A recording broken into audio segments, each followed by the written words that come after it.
లైఫ్లో ఎంఎన్సీ కంపెనీలో అడుగు పెడతామని ఎప్పుడు అనుకోలేదు మామ. All the best.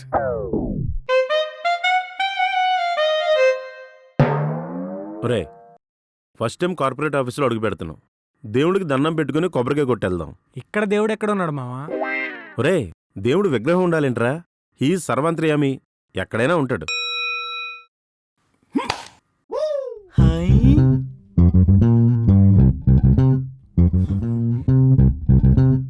నాలో కూడా దేవుడు ఉన్నాడు కదా మామ, తప్పే ఉంది. ఇలా ఎవరా? చిచ్చి, గుడి దగ్గర కొబ్బరి చిప్పలు ఎరుకునే బుద్ధులు ఇంకా పోలేదు. అదేంటి మామ అలా అంటావు? ఊర్లో మన ముగ్గురు కలిసే కదా ఏరుకునేది. మొహమాట పడకు మామ, నువ్వు కూడా తీసుకో. 30 రూపాయలు పెట్టుకున్నావు, పొద్దు నుంచి టిఫిన్ కూడా తినలేదు. చిచ్చి, మీతో ఉంటే నేను కూడా చిల్లరగాళ్ళ తయారయ్యే ఉన్నాను. కొంచెం డీసెన్సీ మెయింటైన్ చేయండి రా. అబ్బో డీసెన్సీ గురించి మనమే మాట్లాడుకోవాలి మరి. అంటారా అంటారు. నా టాలెంట్ అంతా చూపించి మీకు జాబ్ ఇప్పించాను కదా, ఎందుకనరు? హలో, నిన్ను నమ్ముకొని మేము రాలా, మమ్మల్ని నమ్ముకొని నువ్వు వచ్చావు. It's team work bro. అయితే నా సొక్కా ప్యాంటు నాకు ఇచ్చారా? ఆగాగు, లోపల ఏం లేదు. అంటే నీ అండర్వేర్ ఆరలేదు. నీ అబ్బా, అండర్వేర్లు కూడా వాడుతున్నారా? ఒరే, ఏ కావాలంటే వాడుకుంటారా, నాకు మాత్రం చెడ్డ పేరు తెప్పించకండి. ఆల్రెడీ ఒక పేరు ఉంది కదా మామ, ఇంకో పేరు ఎందుకు?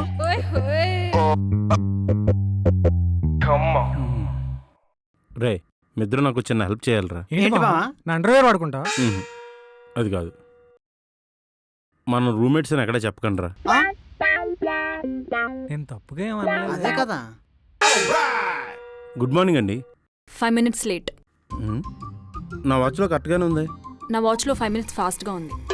అయితే లేటుగా వచ్చినందుకు పనిష్మెంట్ ఉంటుంది. అంటే ఇప్పుడు గోడ కుర్చీలు గుంజీలు ఏమైనా తీస్తారేంటి? అసలే పొద్దున లెగ్ వర్కౌట్స్ అవి చేసి వచ్చానండి, నా వల్ల కాదు.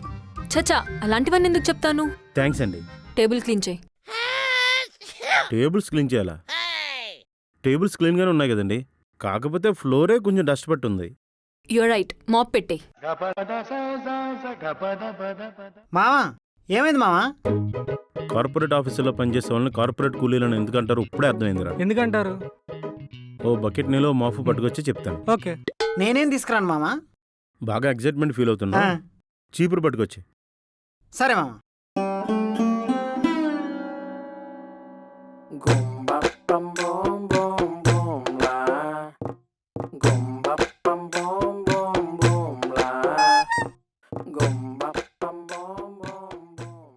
అయ్యో, ఇవన్నీ మీరెందుకు చేస్తున్నారండి?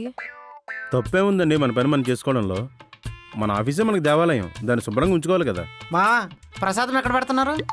మాఫ్ సైజ్ చూసావా? సారీ అండి, బడ్జెట్ తక్కువైందని మిమ్మల్ని పనులుగా వాడేస్తుంది సోనీ. ఒప్పుకున్న సావుకు వాయించక తప్పదు కదండి. అది పెళ్లి కదా. మనకి పెళ్ళి అవ్వలేదు కదా. అయినా సిరాకులో 1,00,000 అంటామండి, అన్నీ పట్టించుకుంటారేంటి? అక్కడ బూజులు దులిపే కర్రను పట్టుకొచ్చని చెప్తాను. ఆ, సోనీ అర్జెంట్ గా రమ్మంది, కలిసి వచ్చేస్తాను, మీరు క్యారీ ఆన్. ఈ మధ్యన అబ్బాయిల్లో డామినేషన్ మరీ తగ్గిపోతుందిరా. లేడీస్ లో కూడా డామినేషన్ బాగా పెరిగిపోయింది మామ. మొన్న ఒక అమ్మాయి సింగిల్కి వెళ్తుంటే లిఫ్ట్ ఇస్తానన్నందుకే కొట్టింది మామ. అదే అమ్మాయి నాకు లిఫ్ట్ ఇస్తానంటే ఎంచక్కా ఎక్కను. అరే అప్పేంద్ర, ఈ పంచాయతీ నువ్వే క్లియర్ చేయాలరా. మీరు రచ్చబండ పంచాయతీ లేపి త్వరగా వర్క్ కంప్లీట్ చేయండి రా. లేట్ అయిందనుకో మధ్యాహ్నం లంచ్ కూడా మనల్ని ప్రిపేర్ చేయమంటారు. చెమటగా షర్ట్ మార్చేయాల్సి వచ్చింది. ఏసీ పని చేయట్లేదు. పోనీ ఫ్యాన్? కరెంట్ లేదు. అట్లీస్ట్ ఇసన్ కర్రన్నా ఇస్తే ఇసురుకుంటాం. ఏడికి చచ్చిపోయేలా ఉన్నాం. అయితే చావు, కొంచెం పక్కెళ్ళి చావు. ఇక్కడ మీటింగ్ జరుగుతుంది కదా, డిస్టర్బెన్స్ ఎందుకు? మీరు చాలా కమిట్మెంట్ తో ఉన్నారండి. కమిట్మెంట్లు అవి అంటే మా ఇంట్లో ఒప్పుకోరండి. నేను చెప్పేది మీ జాబ్ గురించి. మరీ 15,000 జాబ్కి కమిట్మెంట్ అంటే కరెక్ట్ కాదు. ఒరే బాబు, పనిలో చాలా సిన్సియర్గా కమిటీ ఉన్నావని చెప్తుంది మేడం. నువ్వెప్పుడు ఇంత ఇంగ్లీష్ డెవలప్ చేసావురా? ఎడిటింగ్ చేసేటప్పుడు బోర్ కొట్టి అప్పుడప్పుడు ఇంగ్లీష్ మూవీస్ చూసేవాడిని. నువ్వు ఇంగ్లీష్ మూవీస్ ఎందుకు చూస్తావో నాకు తెలియదేంటి. మనం కలిసి చూడలేదా ఏంటి? మీరు నన్ను ఎప్పుడు తీసుకుపోలేదు, ఎందుకు మరి? Silence. Don't you guys have any decency? ఇలా కామన్ సెన్సే లేదు మేడం, ఇంక డీసెన్సీ ఎక్కడి నుంచి వస్తుంది? మీకుంటే ప్లీజ్ బీ సైలెంట్. ఓ, అర్థమైంది. మనం ఎన్ని బ్రాండ్స్కి మెయిల్ చేసినా ఒక్కరు కూడా రెస్పాండ్ అవ్వట్లేదు. ఒక పెద్ద ప్రాజెక్ట్ వచ్చేలోపు అట్లీస్ట్ చిన్న చిన్న ప్రాజెక్ట్స్ పెట్టుకోవాలి. ఎలా? ఈవిడేంటి మనకు చూస్తుంది? రెక్కి చేయండి. ఎవరిని రకాలండి? Recce means shop to shop తిరిగి వాళ్ళకి అడ్వర్టైజ్మెంట్ చేస్తామని చెప్పి ప్రాజెక్ట్స్ పట్టుకురండి. ఏంటి ఎంత బతికి రోడ్డు మీదకి వెళ్ళి అడుక్కోవాలా? అడుక్కోవడం కాదు, రెక్కి చేయండి. మా నాన్న ఊరు తిరిగి సైకిల్ మీద చీరలు అమ్మమంటే నేను అమ్మలేదు. ఇప్పుడు హైదరాబాద్ వచ్చి ఆంధ్రాలో తిరగమంటే నేను తిరుగుతానా? నా తావదండి. సారీ అండి, నేను డైరెక్షన్ చేయడానికి వచ్చాను. దారిలో వెళ్ళే వాళ్ళకి డిక్షనరీలు అమ్ముకునేవాడిని చేయకండి. అయితే చేయరా? చెయ్యం. Are you sure?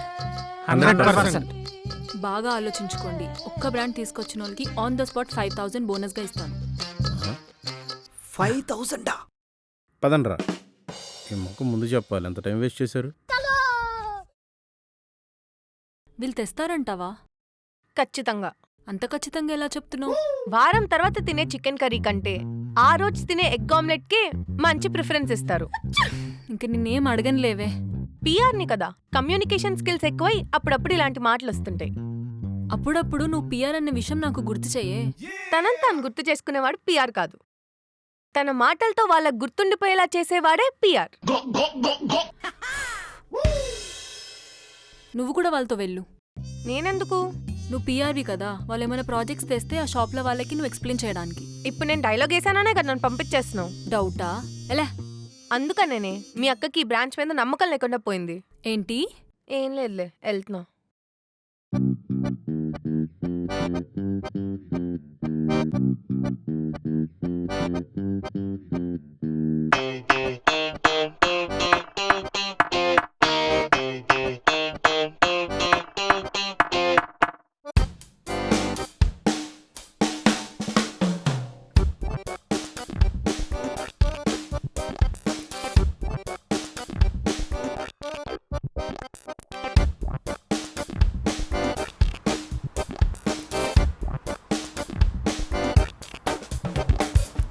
Thank you.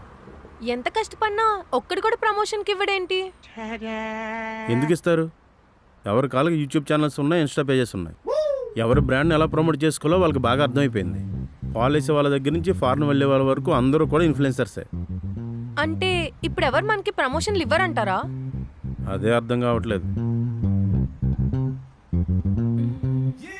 నాకు ఒక ఐడియా వచ్చింది. ఏంటది? ఇక్కడే దగ్గరలో ఒక రెస్టారెంట్కి వెళ్దాం. వెళ్ళి అక్కడ ఒక ఫుడ్ బ్లాగ్ చేస్తామని చెప్పి వాళ్ళ ఫుడ్ అంతా ట్రై చేసి ఒక ప్రమోషన్ వీడియో చేద్దాం. అలా చేయాలంటే మనకు ఫాలోవర్స్ ఉండాలి కదా. పాయింట్. నాకు విషయం అర్థమైంది. ఏంటి? నీకు బాగా ఆకలేస్తుంది. ఆఫీస్కి వెళ్ళి భోంచేద్దాం. పద. పద.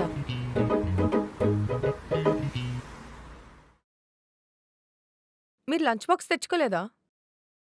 ఇంత పెద్ద కంపెనీలో ఫుడ్ క్యాంటీన్ ఉంటుంది అనుకుని తెచ్చుకోలేదు. అయ్యో, మరి ఇప్పుడేం తింటారు? అదే ఏం చేద్దామా అని ఆలోచిస్తున్నాను. ఏం పర్లేదు, నేను ఇంటి నుంచి లంచ్ బాక్స్ తెచ్చా. ఓహో, థ్యాంక్ యూ.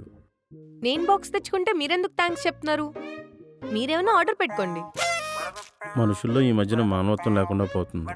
వినపడింది. వినబడేలా నేనేం అనలేదే. అయినా నాకు వినిపించింది.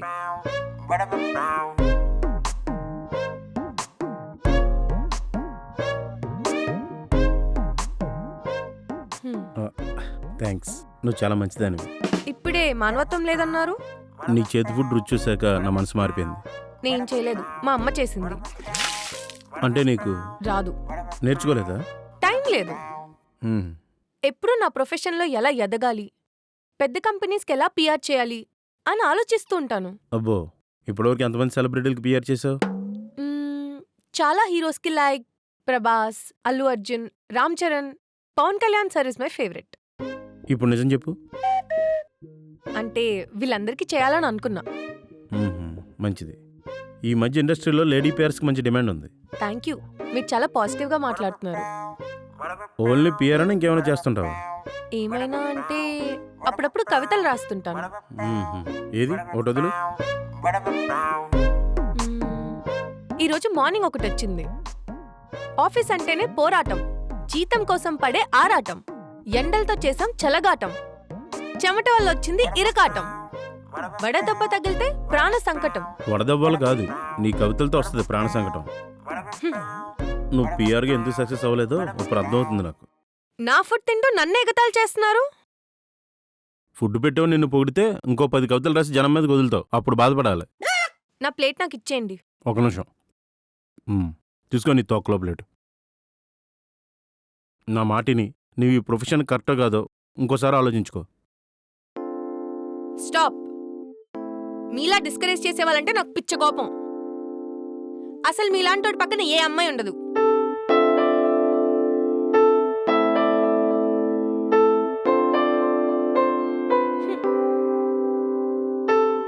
ఏమన్నారండి మా వాడిని? మొహం మైసూర్ పాకలో పెట్టుకుని వెళ్ళిపోతున్నాడు. మీ ఓడుకున్న నోట్దూలకి ఏ అమ్మాయి తన పక్కన ఉండదో అన్నాను. అబ్బా, ఏ మాట అయితే అనకూడదు అదే అనేసారండి బాబు. ఏ? వాడికి అలా మాట్లాడితే జరిగినవన్నీ గుర్తొస్తాయి. ఏం గుర్తొస్తాయి? ఇప్పుడు అవన్నీ గుర్తు చేసుకుని ఏం ఉపయోగం అండి? పర్లేదు చెప్పండి. జరిగిపోయిన చేదు జ్ఞాపకాన్ని ఎందుకండి మళ్ళీ గుర్తు చేసుకోవడం? మర్చిపోండి. నేను తెలుసుకున్నాక మర్చిపోతాను. చెప్పండి. మానిపోయిన గాయాన్ని మళ్ళీ మళ్ళీ గెలకూడదండి, పుండైపోద్ది. యాంటీబయాటిక్ ఇంజెక్షన్ చేద్దాం. చెప్పండి. తిరిగిరాని కాలాన్ని. ఏహే, ఏం జరిగిందో చెప్పండి. మీ బాక్స్లో ఏమైనా మిగిలాయా? తినండి. యాక్చువల్గా ఏం జరిగిందంటే,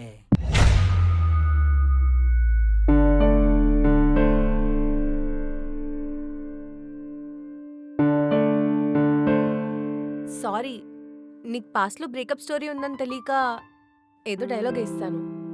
ఇప్పుడు తెలిసిందిగా. అవును, ఎలా తెలిసింది? మీ ఫ్రెండ్స్ చెప్పారు.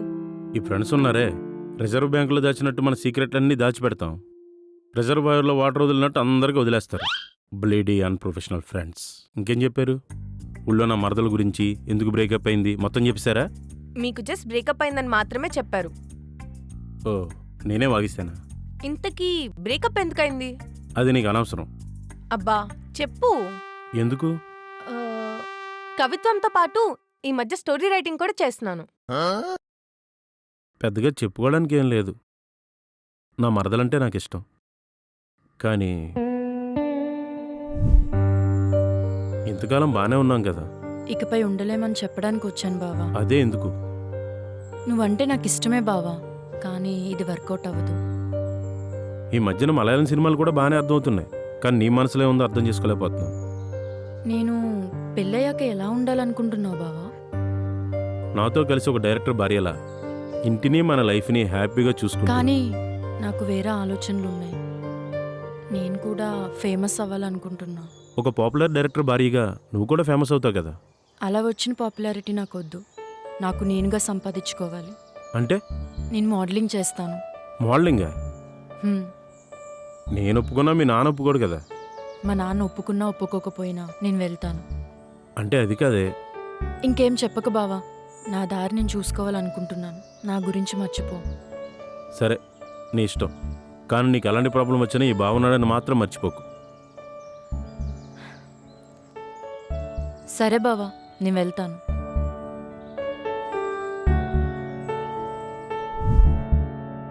తను ఎక్కడున్నా సంతోషంగా ఉండాలని నేను అనుకుంటాను. Oh, so sad. ఇదిగో, ఇలాంటి ఎక్స్ప్రెషన్స్ ఇస్తేనే నాకు మండుద్ది. Okay okay, sorry. కంటిన్యూ. తర్వాత ఏముంది? దాని దారి చూసుకుంది.